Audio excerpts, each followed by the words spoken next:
Welcome back to our lecture. आज हम लोग मेड VCG के ऑफिशियल चैनल से ग्रुपिंग ऑफ सेल के बारे में जानेंगे। पूरा सीरीज ग्रुपिंग ऑफ सेल क्या होता है, पैरेलल ग्रुपिंग ऑफ सेल क्या होता है, अगर करंट ज्यादा चाहिए, पोटेंशियल मतलब वोल्टेज हाई चाहिए तो सेल को सीरीज में ग्रुपिंग करेंगे या पैरेलल में ग्रुपिंग करेंगे। सारा जानकारी आज हम लोग इस लेक्चर में लेंगे, ठीक है ना।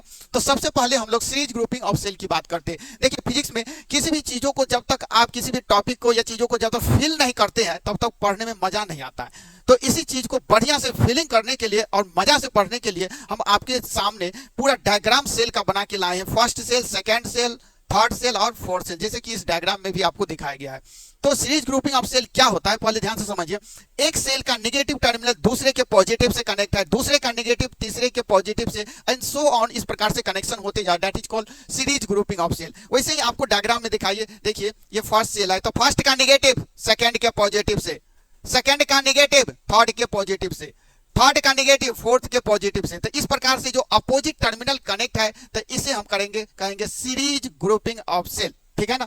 तो इस केस में जो टोटल ईएमएफ होता है वो जुट जाता है direct E1 plus E2 plus E3 plus E4, मतलब, और E क्या है, ईएमएफ ऑफ इस सेल, आर क्या है, सेल का इंटरनल रेसिस्टेंस। तो इस केस में टोटल ईएमएफ जुट जाता है, मतलब अगर हाई वोल्टेज चाहिए तो यहां से क्लियर है, सेल को हम सीरीज में कनेक्ट करेंगे और internal resistance R1 plus R2 plus R3 plus R4 direct add हो जाता है, सेल का जो अपना इंटरनल रेसिस्टेंस है, ठीक है। अब इस केस में एक चीज आता है, अगर पोलैरिटी को रिवर्स कर दे, पोलैरिटी को रिवर्स कर दे मतलब रॉन्ग कनेक्शन हो जाए। जैसे कि आप देख रहे हैं पहले का नेगेटिव दूसरे के पॉजिटिव से है, दूसरे का नेगेटिव तीसरे के पॉजिटिव से है, अपोजिट, लेकिन यहाँ पे फोर्थ सेल में देखिए एक का नेगेटिव तीसरे का नेगेटिव चौथे के नेगेटिव से कनेक्ट है, तो यहाँ पे ये रॉन्ग कनेक्शन कहलाएगा, ठीक है ना। तो इसे बोला जाता है पोलैरिटी रिवर्स मतलब रॉन्ग कनेक्शन। तो इस केस में जिस सेल के लिए रॉन्ग कनेक्शन है उसके ईएमएफ को हम माइनस कर देंगे।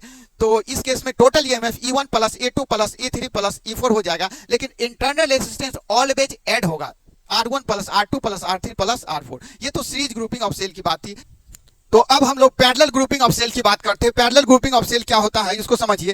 ये पैरेलल ग्रुपिंग ऑफ सेल को भी समझने के लिए पूरा आपको फील करवाने के लिए पूरा डायग्राम बना के लाए हैं। यहाँ पे ध्यान से समझिए पैरेलल ग्रुपिंग ऑफ सेल क्या होता है। जैसे ये first cell, second cell, third cell और ये फोर्थ सेल। तो आप यहां से देख रहे हैं ये सारे सेल, हर एक सेल का पॉजिटिव टर्मिनल एक पॉइंट पे कनेक्ट हो और हर एक सेल का नेगेटिव टर्मिनल दूसरे पॉइंट पे कनेक्ट हो, तो उसे बोलते हैं पैरेलल ग्रुपिंग ऑफ सेल। जैसे कि डायग्राम में आपको यहां भी दिखाया गया है, हर एक का पॉजिटिव एक पॉइंट ए पे और हर एक का नेगेटिव दूसरे पॉइंट बी पे कनेक्ट है, तो that is called parallel grouping of cell. इस केस में equivalent EMF E1 by R1 plus E2 by R2 plus E3 by R3 और इंटरनल रेजिस्टेंस जो नीचे में है 1 by R1 plus 1 by R2 plus 1 by R3, ये total EMF या equivalent EMF होता है पैरेलल में। और टोटल इंटरनल रेजिस्टेंस की बात करें तो ये पैरेलल में होगा 1 बाय R टोटल बराबर 1 by R1 plus 1 by R2 plus 1 by R3। इस केस में भी अगर पोलैरिटी को रिवर्स कर दे मतलब रॉन्ग कनेक्शन कर दे तो क्या होने वाला है, ध्यान से समझिए। पोलैरिटी रिवर्स केस में क्या होगा बच्चे लोग, जैसे मान लीजिए यहाँ पे ध्यान से पहले सेल का ईएमएफ E1 R1, दूसरे का E2 R2, लेकिन तीसरे का E3 R3, यहाँ पे नेगेटिव टर्मिनल कनेक्ट है, ये रॉन्ग कनेक्शन कहलाएगा यहाँ पे। तो ये रॉन्ग कनेक्शन के केस में जिस सेल के लिए रॉन्ग कनेक्शन है उसके लिए ईएमएफ जो है यहाँ पे माइनस E3 बाय R3 हो जाएगा। बाकी जो सेम सही कनेक्शन है वहां पे E1 by R1 plus E2 bye R3 है, नीचे में रेसिस्टेंस के लिए 1 by R1 plus 1 by R2 plus 1 by R3 और इंटरनल रेजिस्टेंस पहले जैसे था वैसे ही होगा, ठीक है ना। R इक्विवेलेंट बराबर 1 by R1 plus 1 by R2 plus 1 by R3।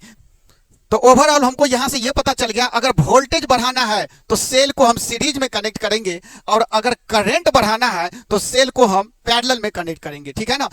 अब इतना बताने के बाद आप हमें कमेंट करके आंसर बताइए, आपके घर में रिमोट है चाहे टीवी का या एसी का, तो उसमें सेल कैसे कनेक्ट है, सीरीज या पैरेलल में, या इन्वर्टर डबल बैटरी वाला है तो उसमें बैटरी कैसे कनेक्ट है, सीरीज में या पैरेलल में।